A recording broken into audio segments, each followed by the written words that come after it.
பேருந்தில் மாணவியிடம் பாலியல் சீண்டலில் ஈடுபட்டவருக்கு தர்ம அடி கொடுக்கப்பட்டிருக்கிறது. இது பற்றின மேலும் விவரங்களை செய்தியாளர் குருதண்டபாணி வழங்கிட கேட்கலாம். குருதண்டபாணி, வணக்கம். இந்த சம்பவம் தொடர்பான முழு தகவல்களை சொல்லுங்க. திருவண்ணாமலையிலிருந்து கல்லூரி மாணவி ஒருவர் செங்கத்தில் வசித்து வருகிறார். அவர் பேருந்தின் திருவண்ணாமலையிலிருந்து செங்கத்திற்கு நேற்று முன்தினம் இரவு சென்றபோது அந்த பேருந்தில் தமிழரசன் என்ற ஒரு இளைஞர் போதையில் அந்த மாணவியிடம் பாலியல் சீண்டலில் ஈடுபட்டிருந்தார்.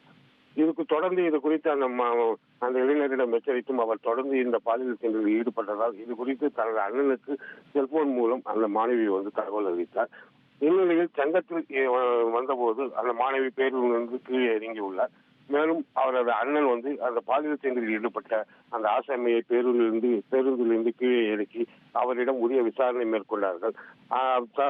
அப்போது அந்த வாலிபர் முன்னுக்கு பின்னாக தகவலை தெரிவித்தை அடுத்து அவரது அண்ணன் பாலியல் சீண்டலில் ஈடுபட்டதற்காக தாக்குதல்களில் ஈடுபட்டார்கள். மேலும் அந்த பெண்மணியும் அந்த நபரை தாக்கியுள்ளார்கள்.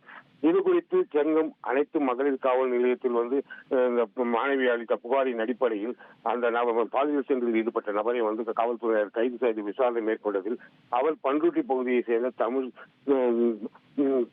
வாலிபர் என்றும் மேலும் அவர் திருப்பத்தூரில் ஏசி மெக்கானிக்காக பணியில் ஈடுபட்டுள்ளார் என்றும் தெரிய வந்துள்ளது.